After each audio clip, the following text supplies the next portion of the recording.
নমস্কার। আমি আজকে একটা কারির রেসিপি নিয়ে এসেছি।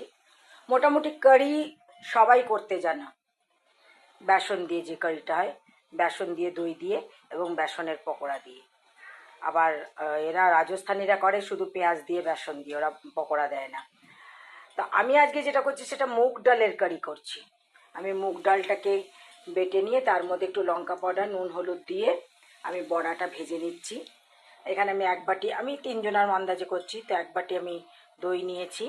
আর এটার মধ্যে আমি একটু নিয়েছি আমাদের মানে গাছের লাল লঙ্কা গুঁড়ো, এই যে এটা ওপরেরটা, আর নিচেরটা নিয়েছি কাশ্মীরি লঙ্কার গুঁড়ো দিয়েছি একটু। আমাদের গাছে অনেক লঙ্কা হয়েছিল, আমি এর আগে দেখিয়েছিলাম সবাইকে, সেই গাছের লঙ্কার মানে গুঁড়ো করে রেখেছি শুকিয়ে। আর তার মধ্যে দিয়েছি 1 চামচ জিরা পাউডার, 1 চামচ না, হাফ চামচ জিরা পাউডার, হাফ চামচ ধনে পাউডার, আর নুন, হলুদ দিয়ে এবার এটাকে দই দিয়ে ভালো করে ফেটিয়ে মাখবো। মেখে একটু জল দেবো। আর ফোড়নের জন্য আছে একটু মেথি, অল্প 1 চিমটি মেথি, একটু সর্ষে, একটা লঙ্কা চিড়ে রেখেছি। আর এই যে আজকে নিরামিষ, তো রসুন দেবো না। আর এটার মধ্যে হিংটা দিলে ভালো হয়, আমি হিঙের কোটা খুলে দেখি হিংই নাই। তো চলো আজকে আমরা হিং ছাড়াই কারি করব। আপনারা কিন্তু হিংটা দিয়ে দেবেন কারিতে, ইয়া তো ফোড়নে দেবেন, ইয়া তো একটুখানি জলে গুলে দেবেন, তাহলে খুব ভালো হয়। তো আমি বড়াগুলো ভেজে তারপর দেখা। এই যে আমার বড়া ভাজা হয়ে গেছে, আমি এবার ফোড়ন দেবো। আর দইটা একটু জল দিয়ে ভালো করে, বিটার দিয়ে ভালো করে আমি এটাকে ভালো করে এটাকে করে নিয়েছি, ঘুরিয়ে নিয়েছি যাতে একটা লাম্পস না থাকে। এবার আমি তেলে এগুলো ছেড়ে দেবো। ছেড়ে দিয়ে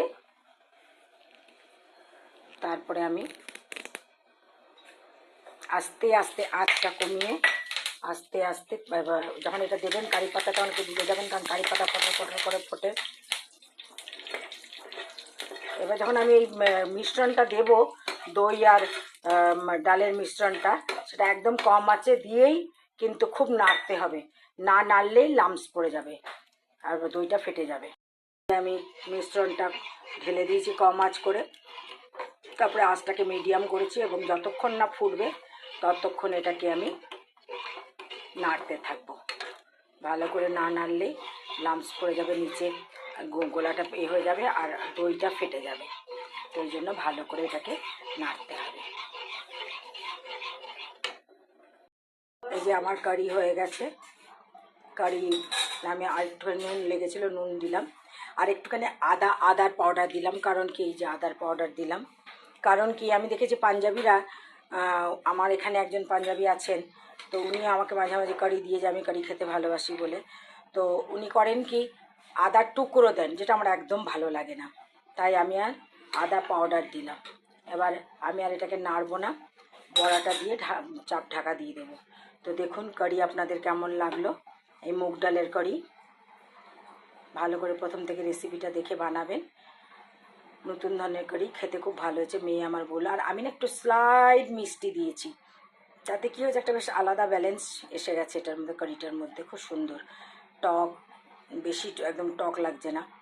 তো মেয়ে খেয়ে বললো দাও একটুখানি, খুব স্বাদ হয়েছে। আপনাদের যদি ভালো লাগে আপনারা বানিয়ে খাবেন, লাইক শেয়ার করবেন, কমেন্টস করবেন, অবশ্যই অবশ্যই কমেন্টস করবেন অ্যান্ড সাবস্ক্রাইব করবেন, তাহলে আমার ভিডিওগুলো সবার আগে আপনাদের কাছে পৌঁছে যাবে। আসি তাহলে, নমস্কার।